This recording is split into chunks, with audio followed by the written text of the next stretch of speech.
retomar la charla donde la dejé el otro día, aunque he estado pensando que es que realmente queda muy poco, pero bueno, continuamos donde lo dejamos el otro día y después, si nos da tiempo, empezamos a ver algo que tiene mucho que ver con el Adviento de Navidad, que es el canto de los ángeles cuando nace Jesús, ¿no? Que lo repetimos en la misa, la liturgia de Gloria.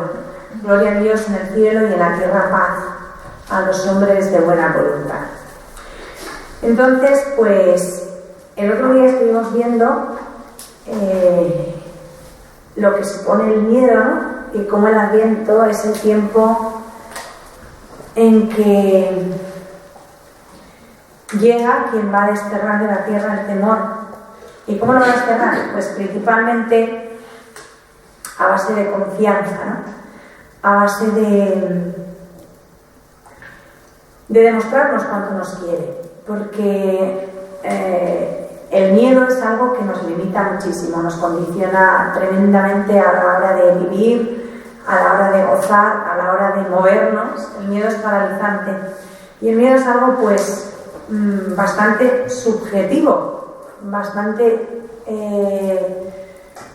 irreal, o sea, es real en cuanto que es algo que existe en la vida de uno, ¿no? Pero la mayoría de las veces lo que nos causa miedo o lo que nos produce el sentimiento de miedo, pues es algo bastante, la mayoría de las veces absurdo, o sea, que no tiene consistencia, pero de alguna manera nos afecta, ¿no?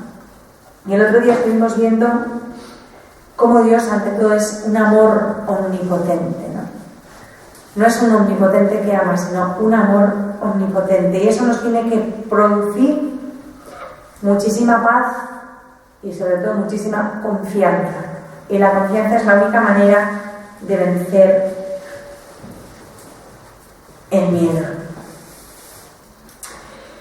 Y un sacerdote italiano, el sacerdote de la diócesis de Milán, don Cesare Sommariva, dejó escritas 3 reglas, era un gran educador, y dejó escritas 3 reglas importantísimas en su testamento. Y yo creo que esas 3 reglas sirven para el educador y también para el que tiene que anunciar el Evangelio, ¿no? Porque al fin y al cabo evangelizar es educar a las personas en una visión nueva de la vida y de la realidad, ¿no? La visión desde el Evangelio. Y para eso hay que reeducar a la persona, hay que reeducar la mirada, reeducar la sensibilidad, reeducar las aspiraciones, las tendencias, los deseos. Eso es evangelizar. Evangelizar no es simplemente anunciar la buena noticia de que Dios nos ama, sino que quien percibe la nueva noticia, la buena noticia, tiene que ser reeducado en toda su vida, su planteamiento, su interioridad, para poder de verdad acoger el don del Evangelio, ¿no? Entonces, las 3 normas serían no tener miedo, no dar miedo y librar del miedo, ¿no? De no tener miedo, pues hablamos el otro día muchísimo, y las causas del miedo, y escribí el otro día también en la Nueva España sobre el miedo, ¿no? El miedo. Y el Adviento es pues como el remedio para el miedo, ¿no? Porque contemplar a Jesús recién nacido, yo creo que es la mejor medicina contra el miedo. ¿Cómo se puede tener miedo a Dios contemplando a Jesús recién nacido, ¿no? En la sencillez y en la pequeñez de un bebé recién nacido. Entonces, de no tener miedo ya hemos hablado muchísimo. No dar miedo. Pues es que yo creo que uno de los grandes dramas de la Iglesia es que damos mucho miedo. No debería ser así, pero es así, ¿no? Los eclesiásticos, los religiosos, las religiosas y muchos cristianos laicos también dan miedo. Y mira, no es que no tenga fe, pero es que estar en la Iglesia es angustioso porque me muero de miedo. O sea, hay gente que parece que en vez de el imperio del amor es el imperio del terror. Todo está mal, todo es pecado, todo es tremendo, te van a sacudir. Y claro, hay gente que cree que la santidad es dar miedito. Pero mira, a mí no me da devoción ninguna, no me mueve el corazón, digo que mientras un canguelo que no puedo más, eso es que no evangeliza a nadie, porque nadie en su sano juicio tiene ganas de pasar un mal rato. Hombre, yo por lo menos no. Y creo que nadie medianamente normal va a buscar eso. ¿Qué buscas? En realidad, ¿qué busca una persona cuando se acerca a la iglesia? Busca a Dios. Y Dios no da miedo. No da miedo. Lo que damos miedo somos nosotros cuando lo contamos, pero Él no. Claro, entonces hay veces que dicen, es que el mundo está muy mal. Bueno, es que están muy alejados de Dios. Bueno, pero yo pregunto, ¿alguien les ha contado de verdad cómo es Dios? ¿Alguien les ha explicado de verdad cómo es Dios? ¿Cómo es el corazón de Dios? ¿Cómo son las entrañas de Dios? La ternura de Dios, la bondad de Dios, el mimo con que nos mira Dios. ¿O solamente nos hemos contado todo lo que está mal, todo lo que no se puede hacer, todo lo que está prohibido, todo lo que... Esa es la gran pregunta. ¿Hemos presentado a Dios como Dios es? ¿O hemos presentado a Dios con una imagen deforme que da miedo? O sea, esa es la pregunta, ¿no? ¿Qué hacemos? Yo creo que durante mucho tiempo, pero siglos, la Iglesia, y cuando digo esto no es una crítica, o sea, es una constatación, porque os puedo asegurar que si alguien ama a la Iglesia con pasión es la que está aquí sentada hablando. O sea, yo amo a la Iglesia con verdadera pasión y me siento Iglesia y no me sé fuera de la Iglesia, pero eso no significa que yo no vea las cosas, ¿no? Y las limitaciones y las cosas que están mal. Y yo compruebo con dolor que durante muchos siglos en la Iglesia hemos transmitido una fe, pues eso, amasada en torno al miedo, ¿no? Amasada de miedo, que giraba en torno al binomio este de culpa, castigo, en vez de el otro binomio de alegría y plenitud. A ver, si tú a una persona le hablas de alegría y de plenitud y le presentas un horizonte diáfano, amplio, grande, abierto, pues eso atrae. Pero si todo es oscuro, es un agujero, un túnel negro y todo es culpa y todo es miedo, eso repele. Y cuando presentamos así a Dios y el camino de santidad, pues es que lo miras despacio y dices, mira, para este viaje no necesito alforjas, o sea, para vivir amargado, agobiado y angustiado, pues me quedo más o menos como estoy. Yo me acerco a la Iglesia, me acerco a los cristianos buscando luz, buscando paz, buscando alegría, en definitiva buscando a Dios, no buscando una serie de normas, preceptos, amenazas. Entonces amenaza, ¿no? Si no haces esto te va a pasar lo otro, si no haces lo siguiente te va a pasar lo de más allá. Yo no necesito eso, mira, bastante complicada es la vida para encima meterme en otro fregado más que me la complique un poco más, otra vuelta de tuerca. No, yo en la Iglesia busco paz, busco luz, busco salvación, busco sentido y busco respuestas, ¿no?, a muchas preguntas que brotan en mi día a día. Y la verdad es que yo tengo la impresión de que durante mucho tiempo no hemos respondido a esa necesidad del hombre, y la Iglesia está para servir al hombre, ¿no?, y para cuidar al hombre, y para acoger al hombre, acunarlo, rodearlo de cuidados y presentárselo al Señor, no para repeler a la gente y asustarla, ¿no?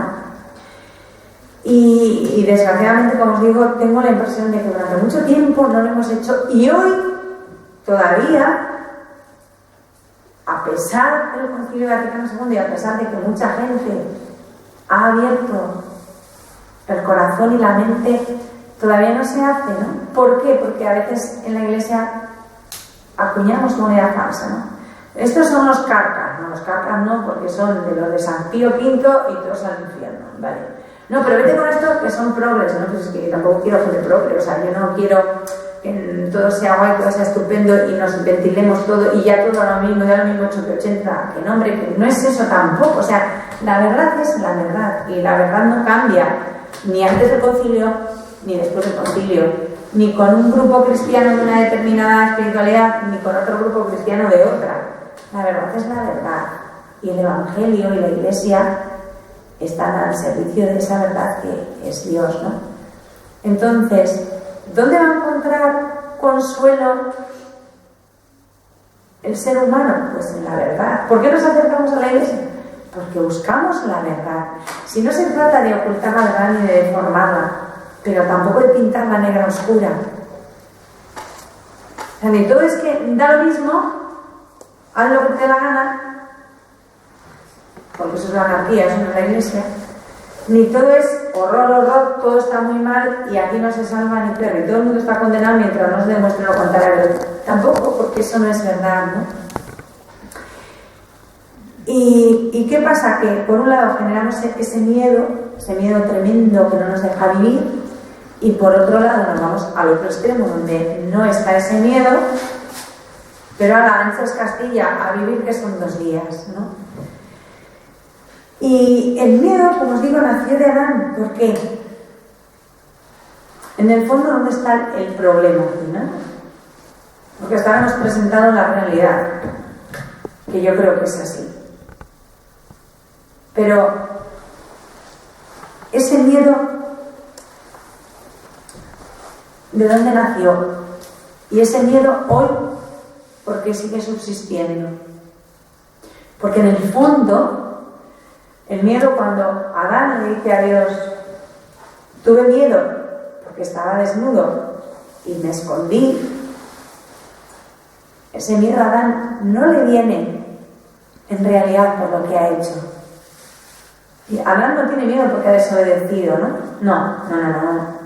Adán tiene miedo a Dios porque no conoce a Dios. Por eso le tiene miedo. Ese es el gran problema.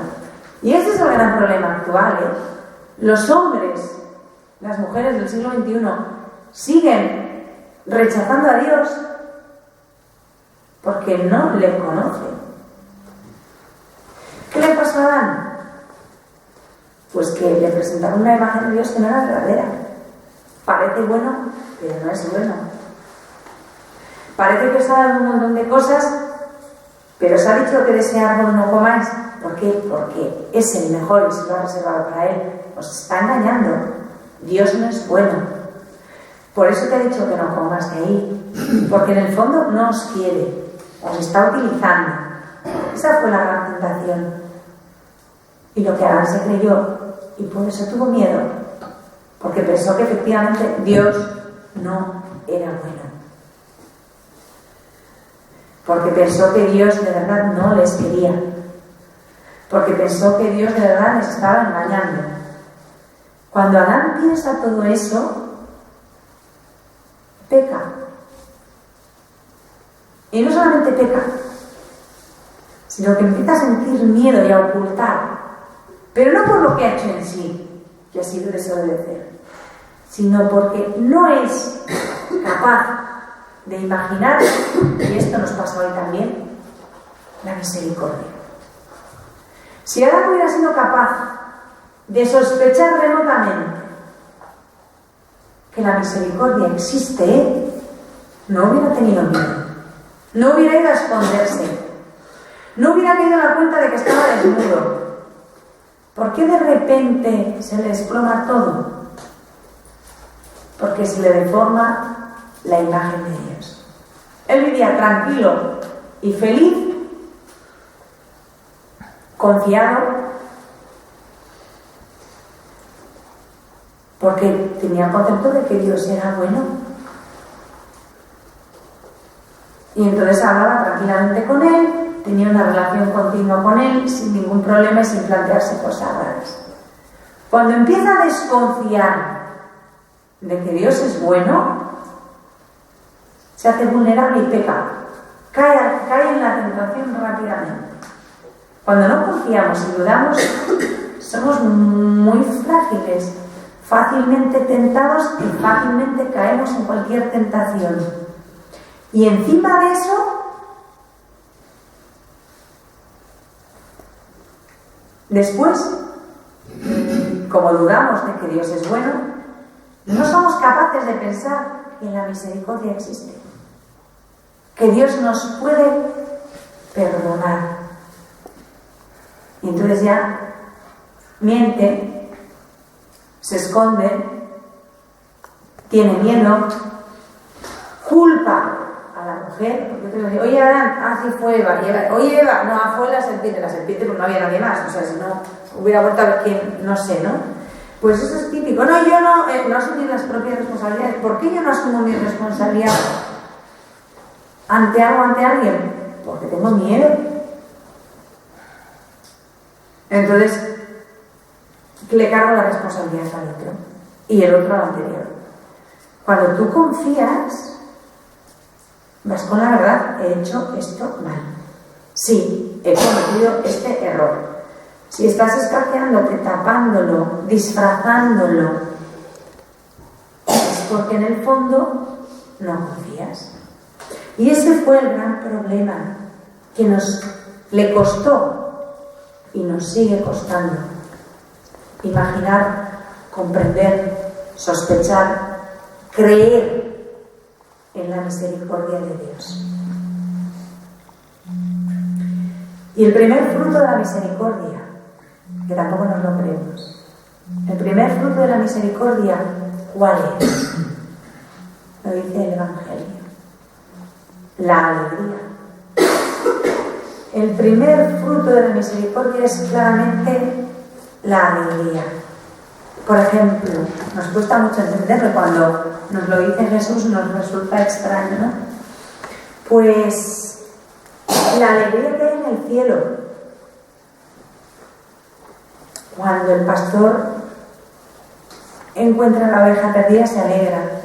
Cuando un pecador vuelve a casa y se convierte, hay alegría en el cielo. Cuando la mujer encuentra la moneda que ha perdido, se alegra. Cuando el padre del hijo pródigo ve que su hijo vuelve, lo primero que hace es alegrarse. La alegría es el fruto inmediato de la misericordia. Y tampoco nos lo creemos. Ni nos creemos que Dios es misericordioso, ni nos creemos de verdad que se alegra cuando yo, después de haber hecho algo mal, vuelvo a Él. No nos lo creemos. Lo hemos oído 1500 veces. Nos lo han predicado otras 1500 veces. Y la teoría la sabemos fenomenal, porque a estas alturas de la película todos somos católicos, apostólicos romanos, y hemos leído el Evangelio un montón de veces, hemos oído predicaciones, homilías. Pero en el fondo de nuestro corazón, existencialmente, no nos lo creemos. Si nos lo creyéramos, viviríamos de otra manera. Porque hay dos extremos. Los que les importa un pimiento el pecado y se lo toman todo a pitorreo, y nada. Y los que están todo el santo día dando vueltas a lo malos que son. Porque soy un pecador, porque claro, porque tú no sabes, porque duro, porque dale. Bueno, ¿y qué? Es que soy malísima. Vale, no pretenderás ser alguien de la perversidad, ¿no? O sea, no, por malo que seas, no hay nada nuevo. Pero es que lo importante no somos nosotros. El importante siempre es Dios. Aun en mi pecado,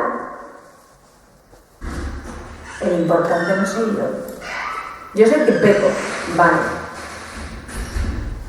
Pero en mi pecado lo importante no soy yo. Es quien, a pesar de mi pecado, me sigue amando y me está esperando. ¿Y cuál es el problema? Que no nos creemos eso. Sí, yo creo en el perdón de los pecados, lo dice el credo, más o menos nos lo creemos. Pero nos lo creemos aquí, no es una fe vivencial. Es que si yo creo de verdad que mis pecados están perdonados, no sigo dando la vuelta a mi pecado y a lo que he hecho mal. Porque entonces me estoy poniendo a mí misma en el centro de mi vida otra vez. Es que no sabes lo que he hecho, y a mí que me importa lo que has hecho. Fatal, fatal, tremendo. Bueno, ¿y qué? Pero tu pecado, por grave que sea, frente a la misericordia de Dios es nada, o sea, nada y menos. Y la alegría de que tú hayas vuelto es mucho más grande, aún que si no te hubieras ido. Esto no lo digo yo, lo dice el Señor en el Evangelio, ¿sabes? O sea, es así. Y no son palabras bonitas, o sea, yo he visto personas, espero que no os escandalicéis con lo que voy a decir, pero es que es la verdad, pues es que lo he visto, no lo he leído en un libro, lo he visto, conozco personas de carne y hueso, con nombre y apellidos, que son mucho mejores personas después de haber pecado gravemente que antes. ¿Por qué? Porque antes eran tan perfectas, tan estupendas, tan geniales, que no necesitaban a Dios. Y no entendían a nada ni a nadie. Y después de haberse dado un porrazo y haberse estrellado y haber pecado clamorosamente y haber tenido que rescatarla porque estaban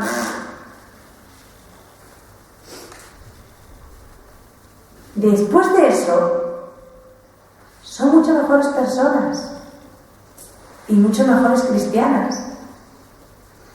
Sí, porque donde abundó el pecado, le dice San Pablo, sobreabundó la gracia. Y esa persona que antes era perfecta, impoluta, nunca hacía nada mal y no entendía que los demás lo hicieran, como ha mordido el polvo y ha necesitado cariño, paciencia, compasión, misericordia, puede entender que los demás hagan mal las cosas y puede ayudar a los demás. Y antes no habría pecado clamorosamente, pero pecaba continuamente de soberbia. Porque antes morir yo que llegar a eso. Cállate, anda, cállate. Y a veces cuando ves una persona así, antes morir yo que llegar a eso, yo le suelo decir por el ojo al Señor, hombre, morirse no, pero que se pegue un trompazo, sí, Señor, porque lo necesita. Es que no lo va a entender de otra manera. ¿No os podéis imaginar el resultado que da? De que se estrompe de un trompazo, que se vea mordiendo el polvo, que necesite de todo para que, necesitando misericordia, necesitando paciencia, después pueda ser misericordiosa con el resto, porque si no, nunca lo va a ser. Hay personas que la única medicina que admiten es ese Dios que es muy bueno y las quiere mucho, pues lo permiten. Que se la peguen, pero bien, bien pegada. Y que además sea evidente, o sea, que todo el mundo lo vea y diga, ¡hola, qué torta! Y luego cuando viene echar polvo y ¡ay! Yo he visto personas que después de un tropezón gordo en su vida son mucho más santas y mucho mejores personas y mucho mejores cristianas. ¿Qué les pasaba a esas personas? Que antes de darse el tortazo sabían todo lo del credo de creer en el perdón de los pecados y creían en la misericordia de Dios, pero en el fondo no lo creían. Se sabían bien la lección, pero no lo habían probado.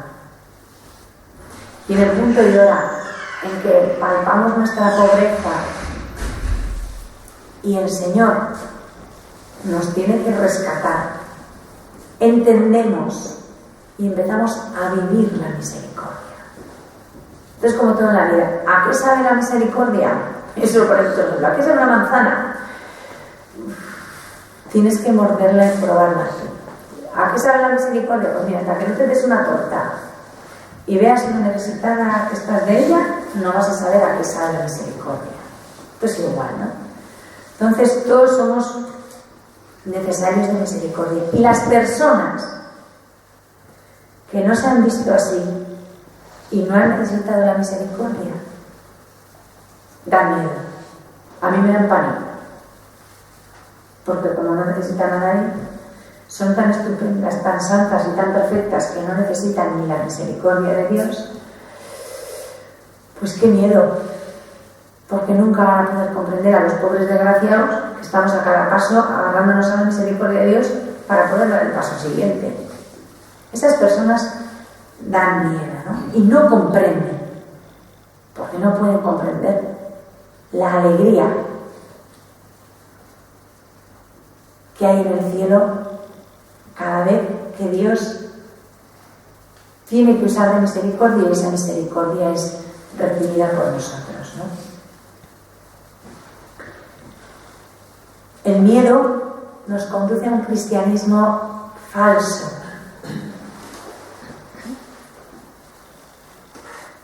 Nos conduce a un cristianismo que no es verdadero, porque un cristianismo sin alegría no es verdad, es mentira. Un cristianismo sin alegría puede ser un montón de preceptos, de normas, de que cumplamos perfectamente, pero sin alegría no es verdadero, no es real.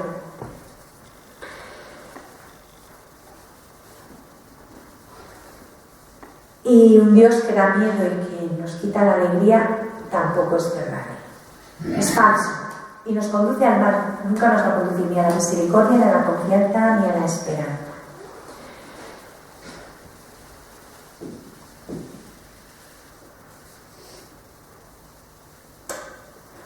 Y la otra cosa que tenemos que hacer, aparte de no dar miedo, que es importantísimo, no dar miedo y ser normales, es una de las cosas importantes. Cuando una persona es normal, puede ser santa. Si es rarita,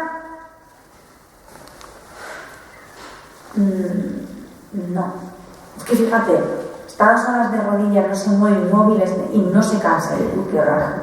No digo uy, qué santa, digo uy, qué rara. Porque yo 10 minutos de rodillas, acabo con un dolor de riñones, de rodillas y de todo.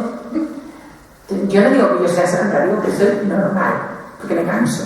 Entonces, si soy normal y me canso, hay posibilidades de ser santa. Pero esta gente tan rara, pues no es santa, de verdad. Y ser raro no es ninguna virtud. No, más bien suele ser un problema. No sientes, entonces para ser santo, requisito número 1, ser medianamente normal, normalillo. Enfadarse de vez en cuando, meter la patada de vez en cuando, cansarse, dormirse, adaptarse del de al lado. Pero es que eso es como muy normal, pues por eso ese puede ser santo, porque la santidad es para gente normal. Normal, sí. O sea, los raros no son santos. Pero es verdad. Es una persona excepcional. No. A ver, Jesús, que no vamos a discutir la santidad de Jesús, creo yo, ¿no? Era un tipo tan normal, que el día que empezó a hablar en la sinagoga y decir alguna cosa un poco fuera de lo normal y hacer algún milagrillo, sus vecinos le miran y dicen, pero si este es el de todos los días, ¿quién se ha creído que es este? Si hasta ahora era un hombre como muy normal. Trabajaba, vivía con su madre, era buena gente, muy buena persona y tal, pero era un tipo normalísimo, había pasado tan desapercibido que cuando empezó a hacer algo distinto todos sus vecinos se asombraron y llamó a gente muy normal. Llamó a Pedro, que era una especie de tarugo muy bueno, o sea, yo a Pedro le quiero muchísimo, pero era un botanazo total. Impulsivo, gruñón, refunfuñón, chuleta, estirado, o sea, normal. Llamó a Felipe, el pobre era medio tonto, Felipe es de lo más tontaina que circula por el planeta, bueno hasta que ha sido bueno, pero simple como, no sé cómo explicaros, como el mecanismo en paraguas, vamos, simple, de esto de, a ver, muéstranos al Padre y nos basta. Pero vamos a ver. Muchacho, que lleva un montón de tiempo conmigo y todavía no estás enterado de que va la fiesta. Pues no, o sea, no sé qué yo me imagino a Felipe mirando a Jesús y diciendo, ¿por qué me miras así? Pues ¿qué te he preguntado? Pues hombre, discuten. Los hijos de Zebedeo, es que estamos muy acostumbrados a decir, los hijos de Zebedeo, los hijos del trueno. Ay, qué bonito los hijos de bonito nada, tenían un genio que no les aguantaba ni su madre, que también pela la madre, ¿no? O sea, entonces dices, ¿a quién llamó? ¿A gente estupenda? No, llamó a gente muy normal. O sea, los apóstoles eran muy normales y decían cosas muy normales y discutían entre ellos a ver quién era el más guay de todo el grupo y el que tenía que mandar. Y la madre de los Zebedeos, pela, porque, a ver, yo vengo a pedirte para mis hijos, pero podemos hacer un puesto a su pero bueno. Y claro, ella, morro la señora, pero el enfado que se cogieron nosotros también queda ahí entre líneas explicado, que los demás trinaban porque la mamá de los Zebedeos. Entonces, eran gente muy normal. Jesús no llamó a raros que caminaban por las nubes y eran pseudomísticos. Jesús habla del Bautista, pero no le llamó. Fue su precursor, fue el que iba delante de él, dijo de él que no había nacido de mujer nadie, como Juan, no pudo decir más, palabra del Señor.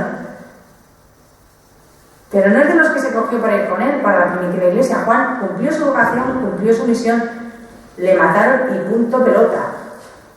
Es así.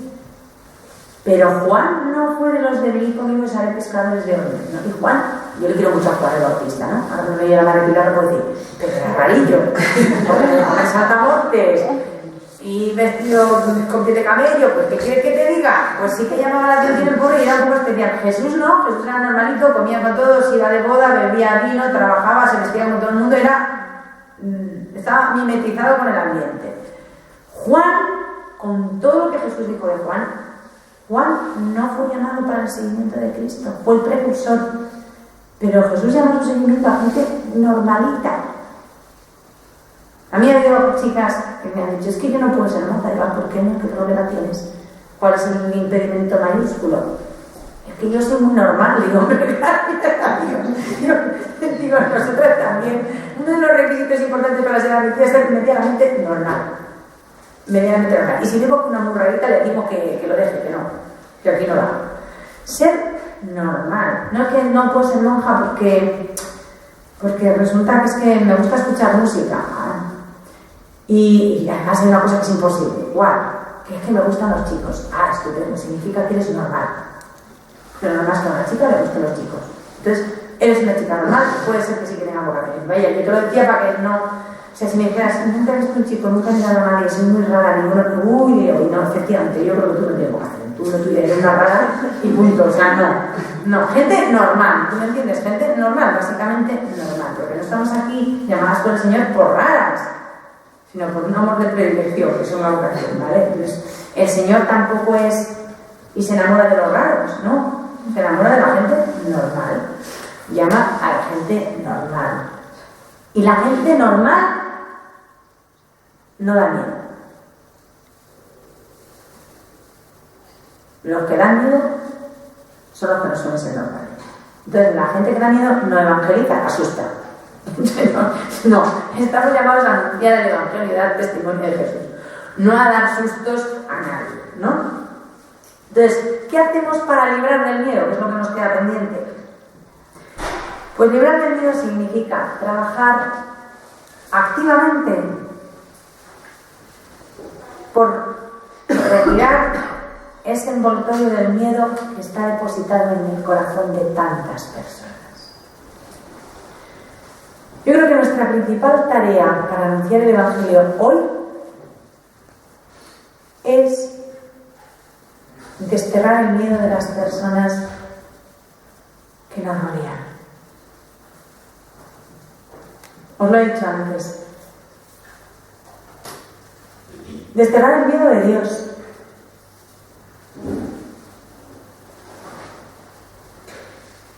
Porque deformamos la imagen de Dios. No les contamos cómo es Dios. Desterrar el miedo del contacto con lo sagrado. A ver, entendiendo lo que voy a decir, porque también se me puede interpretar muy mal. A veces, esto es parte de nuestro carisma de carmelitas samaritanas, que con esto no estoy diciendo que lo demás no sea válido, sino comparto nuestra vivencia y nuestra experiencia en lo que Dios nos pide, ¿no? Una parte importante de nuestra vocación es acercar a las personas a lo sagrado con sencillez. Por ejemplo, la adoración, ¿no? Es que la adoración es una cosa... A ver, pues la adoración, hay muchas maneras, ¿no?, de adorar el Santísimo Sacramento, y nosotros tenemos una propia y peculiar nuestra, muy sencilla, que no da miedo a nadie. No es algo que te parece inalcanzable, con un montón de normas, que no sabes cómo hacer, que no sabes qué tienes que hacer. Es que no, a mí ha habido gente que me ha dicho, es que si voy a la adoración que hay que hacer nada, llegas y estás. Sí, pero ¿qué hago? Nada. Mira, si quieres cantar, cantas. Si te quieres callar, te callas. Si te quieres arrodillar, te arrodillas. Si quieres estar de pie, estás de pie. Si quieres estar sentado, estás sentado. Si quieres salir al corazón de Jesús, sales. Si quieres dar un beso al crucifijo, se lo das. Y si te quieres quedar quieto en tus sitios y moverte, pues te quedas. No tienes que hacer nada. Es que yo no voy a saber. Es que no hay que... Vas, estás y dejas que el Espíritu de Dios haga el resto, ¿no? Pues presentar con sencillez lo más grande, lo más sagrado, es parte de nuestra vocación, ¿no? Quitar el miedo a Dios, quitar el miedo al contacto con lo sagrado, hacerlo cercano. No trivial, porque no lo estamos trivializando, porque ha habido gente que me ha dicho, es que lo hacéis tan así que parece que es que no tiene importancia. Bueno, pues el que lo interprete así, que lo interprete. No, es que Dios es tan íntimo, tan cercano, tan cotidiano, es parte de la vida. Entonces, somos conscientes de quién es Él y de que estamos en su presencia, pero eso no significa que haya una parafernalia y un montón de cosas y un montón de normas que yo no digo que sean malas, ojo, ni estoy criticando otras maneras y otras expresiones de fe, pero que hay personas a las que eso les da miedo, temor, respeto, y de alguna manera las aleja, ¿no? Entonces, parte de nuestra vocación es acercar a lo sagrado con mucha sencillez, sin ningún género de complicación, ¿no? Y eso también es librar del miedo de Dios, y asegurar a las personas que nunca vamos a ser abandonados, que nunca vamos a estar solos. El otro día estábamos viendo cómo la vida es una travesía, y al salir del puerto y entramos en alta mar nos arriesgamos a un montón de tempestades, ¿no? Vale, pues sí, esto es verdad, es cierto, ¿no? Pero lo más importante es convencer a las personas, quitarles el miedo a las tempestades, para que salgan de la orilla y remen mar adentro y inicien esa travesía. La tempestad es real y nos puede causar cierto temor, un temor natural, como nos causa temor el sufrimiento, las enfermedades, las dificultades. De entrada, todos nos producen un cierto miedo. Librar a las personas de ese miedo. Y no hay más que una manera de librarlas de ese miedo. Llenarlas de confianza. La confianza de que nunca, esto os lo puedo jurar, nunca vamos a ser abandonados. La tempestad más tremenda vamos a ser socorridos. A lo mejor no de la manera que hemos pensado o que hemos previsto, pero nunca vamos a estar solos, nunca vamos a ser abandonados. Jesús sigue viniendo, este es el sentido del Adviento. Jesús sigue viniendo en ayuda de todos los que estamos en alta mar, de todos los que estamos como a punto de zozobrar, en una situación complicadísima, en un callejón sin salida, en una oscuridad en la que no vemos ninguna luz. Pues se hará la luz. Jesús no nos va a abandonar nunca. Y tenemos que convencer a las personas de eso, infundirles esa confianza. Eso es librar del miedo. La única manera de librar del miedo es infundir confianza.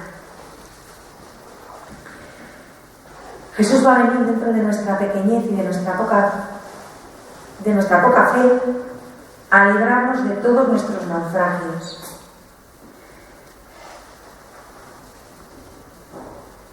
Y nuestro corazón, que ya decíamos otro día que es como una pequeña cáscara de nuez, seguirá avanzando y avanzará hasta la otra orilla. Y en esa otra orilla el temor habrá desaparecido por completo. El temor es parte de la travesía, como el sufrimiento es parte de la travesía, como las tempestades son parte de la travesía. Pero tenemos que hacer la travesía con la seguridad absoluta de que Jesús viene y de que Jesús nunca nos va a abandonar. Y que si nos estamos ahogando hay que seguir ahí, seguir resistiendo, porque va a venir. No va a dejar que nos ahoguemos. Nunca lo va a hacer. Y poco a poco llegar a la otra orilla con la confianza absoluta de que el temor de ahora va a ser alegría y gozo por un encuentro definitivo, por un abrazo definitivo entre nosotros y Dios. Y eso es lo que tenemos que infundir en todas las personas. La confianza, la esperanza. Y eso es lo que tenía preparado